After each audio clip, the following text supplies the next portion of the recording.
Everyone, my name is Silisile Dlamini, your Miss Forceress exclusive queen. Today, you'll be joining us on our third workshop with our guest speaker, Nozipho Mashaba, Miss Gauteng exclusive second princess.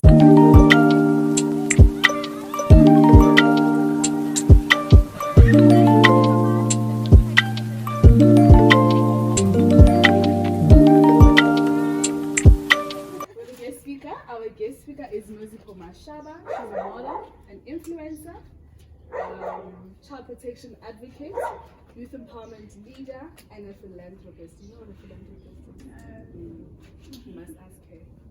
One of the questions you must ask her. She's a UJ graduate, News 24 Young Mandelas of 2023, Sunday World 2023 Heroic Woman, Inside Education's Top 100 Shining Star, Ackerman Space of Change, and the founder of Raising a Nation. A very established queen. Please give a round of applause for the speaker for today. Thank you.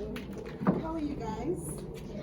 I'm good, thank you. I prefer this to be as engaging as it can be, and I need energy. I need to, I work from absorbing other people's energy, so I need you guys to give me energy. Let's have a conversation than me talking alone, right? Is that okay? Alrighty. Okay, so as she has introduced me, my name is Nozipho Mashaba, and I am the founder of Raising a Nation Foundation. And I have my co-worker who happens to be my friend as well. This is Vanessa, and she's the co-founder of this organization. So the reason why I started Raising a Nation Foundation is because I feel like as young people, we've got so much potential. However, we just don't know where to gather information to get where we want to be. You could be in high school struggling with your academics, but you want to be a doctor, but you don't know how do I get to be a doctor while I'm still getting 20 for mathematics. So this is what this organization is meant for, to connect you, to help you become the person that you want to be.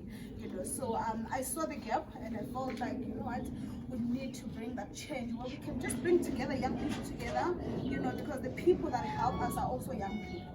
So if we've got a student that's on our system that's struggling academically, we connect them with tutors that are also young people to help you upgrade your grades, so that the next term you perform better.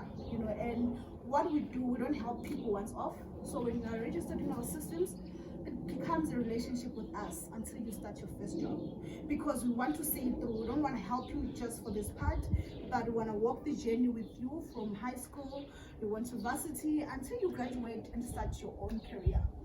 So what we do, we've got career focused mentorships where we connect people that want to, if you want to be a doctor, if you want to be a lawyer, we connect you with someone that's in that career, because sometimes we just think I want to be a doctor, and when you get to see that world, you feel like, no, this is not me, So that kind of gives you an idea before you make that decision to say, I want to study this and that, So that's what Raising a Nation is all about.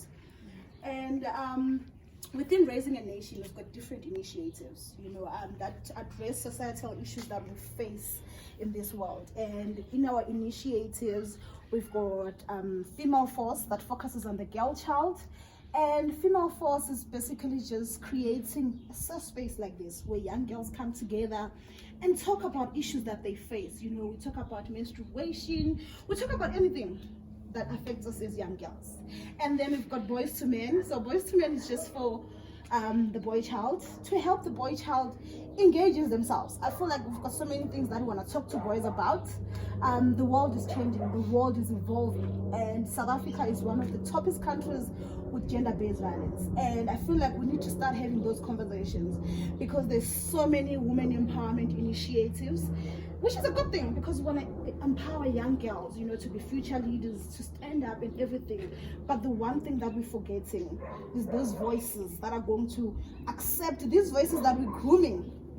So as much as we're grooming young girls to have their own voices, we need to also look at these people that are going to be receiving these new voices, because this is a new thing, you know. So this voice to men is meant to focus on speaking on masculinity, how to coexist with women, because I feel like that's where the gap is when it comes to gender-based violence. And we need to educate the boy child to say, you know what, it's okay to be led by a woman. Raising a Nation Foundation. To juggle everything. And the second question is, what challenges have you faced and how did you overcome those challenges? Okay, yo guys, it's tough, me. So I think for me, I've always been, I don't know, God has just positioned me in a space where there's so much to do, and I've got this fear of not reaching my full potential. So whatever opportunities comes, I'll grab it. You know, if right now someone comes and say, can we meet at 1 o'clock? I say yes, even though I know it's 10 to 1 and I'm very far from where they are, because I'm that person, you know. And I feel like even growing up, this is a trait that I always had, because I remember when I was doing matric, I had 4 or 5 other things that I did. I was in arts, I was in the choir, I was with Save the Children at the time. So you can imagine, my life has always been hectic, because I think I've got this fear of not reaching my full potential, you know. And that is why I try to manage everything that I do, because when you look at my life, from matric, I had other things to do, went to varsity, my life continued, you know. God gave me a million things to do all at once, and that's how it's been always, to say, you know what, because I've got this fire that I have to say I want to achieve a certain thing, I always make sure I balance my things and make time for whatever I want. And I mean, I fight for what I believe in, so I definitely make it work, as tough as it is, you know. The other question is the challenges you faced and how did you overcome? There's a lot of challenges that I face. You know, when you're running an organization that's non-profit organization with zero funding, it's very tough getting people on board, people to buy your vision. And honestly, I don't know how to do it. I think because of the amazing team that I have, maybe, you know. And right now I have a huge challenge that I have, because I have one of the girls that won my competition last year. She's supposed to be traveling to Nigeria in the next 2 weeks, and I have zero budget for it. And at that point, the pressure is I can't fail this girl, because she's got so much potential and she works so hard. And one thing about me, I'll give you an opportunity, I'll give you a chance. It is up to you whether you grab it or not. And trust me, if you grab it, you'll go far. And this is what she did. She's done so much beautiful work, and I can't fail her. I cannot, you know. And yo guys, it's tough, but I feel like it will happen. I'm praying it happens, because I cannot follow her, and I hope she wins wherever she's going, because she's going to win lots of money, she's going to win a car. Like, there's a lot of opportunity for her. If she goes, definitely so many doors will be open for her, and that's the vision that I have for the people that I have, because I want to see them shine, you know. So those are some of the challenges that I come across, but also there's the good perks about it, you know. There is some people that listen to you when you tell them about your vision, they buy it, you know. And for example, I had Agbo buy into the Edu Power initiative, you know, and they were very happy to fund it for us to host our Edu Power initiatives, which have been ongoing, and I'm happy about that, you know. So with the bad comes with the good, but it's just a matter of working it out, you know. It's not going to be an easy sailing, but yeah, we'll get there. Yeah. Any questions you happy place, like you comfortable with your being? This is my happy place, man. I feel like my everyday life is a life of giving. But if I can tell you guys my schedule, you won't believe it. You will not believe it. Like she said, I wear so many hats, and you'll be so amazed that in a day I go into my charity work, I go to the office, and then I attend some events as well. So in a day, I could wear 5 hats in a day, and I'm one person. Can I ask you another question? I need to, you said you deal with GBV, Yes. rape and things like Yes, that. yes. Ne? So like, do these people, okay, like they come to you, ne? And like they talk to you about it. Yes. Like, how can I say it, like emotionally, how does it impact you? Like, it impacts me a lot, but you because know, we hear many stories. yeah, but you know, it's very tough. Also, I feel like it kind of makes you feel grateful for the little things that we have, and I've just been fortunate to have people that are trained to deal with such situations. So my role with such cases, people do come to me and talk to me about it, but I can help them. I'm not trained to help victims and survivors of gender-based violence, so I've got people that are on standby, people that are trained. I've got social workers, you know, I've got what's this people organization? I forget them. Love Life. No, not Love Life. The other one. Yes, POWA also. I do work with POWA as well. So when people come to me, they're struggling. I feel like my role for victims and survivors of gender-based violence is just to help them get back to being themselves. But with trauma and counseling, they've got people that help them with that.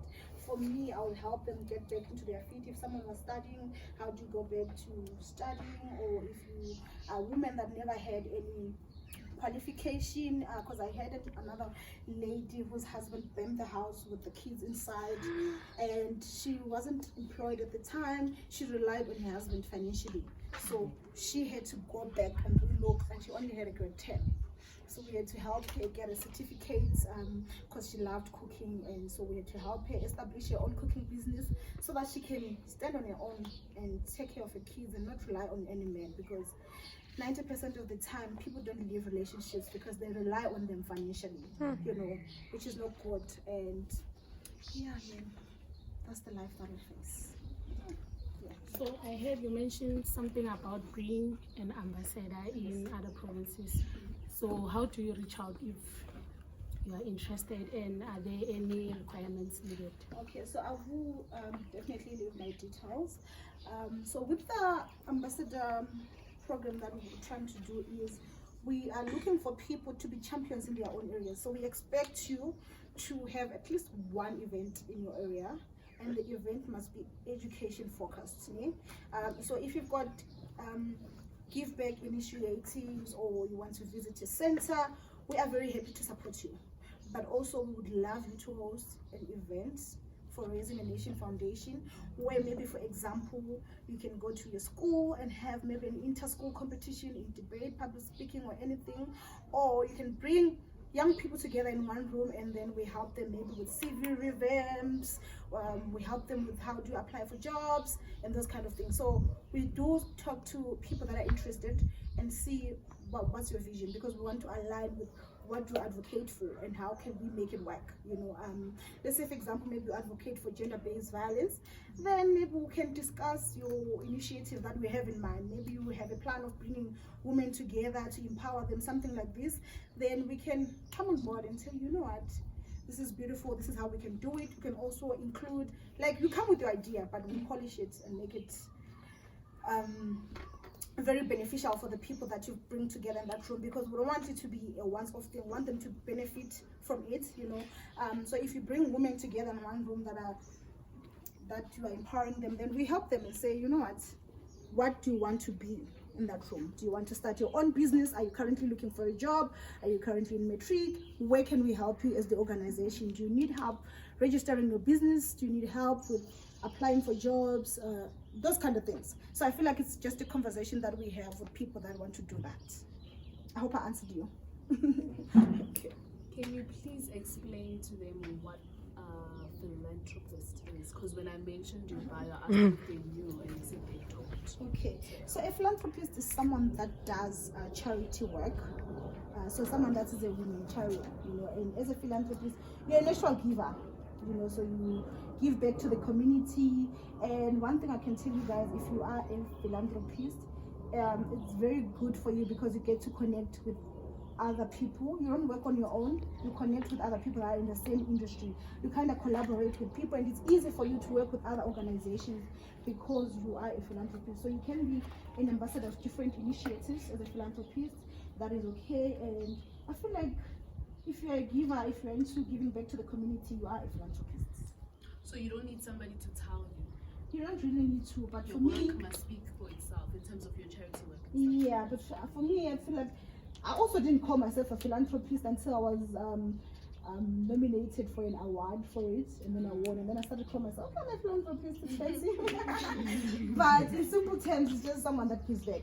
It's a BI Pagati kind of vibe.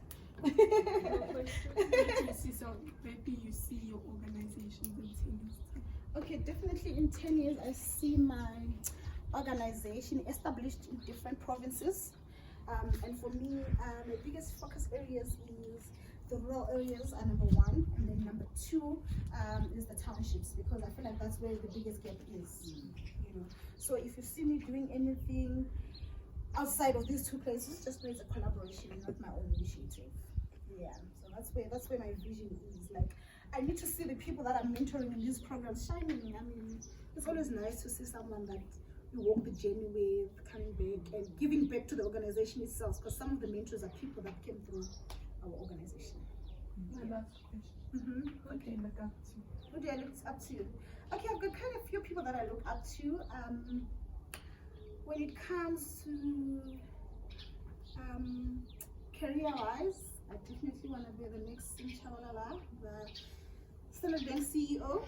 And when it comes to philanthropy and humanitarian, I definitely look up to Nozipho Mashaba. Like, I want to work with the United Nations with all my heart. I definitely want to be outside the borders of South Africa when it comes to humanitarian. And then when it comes as a creative, I definitely look up to Pamela Mtanga. Yeah, so those are the three people that I look up to.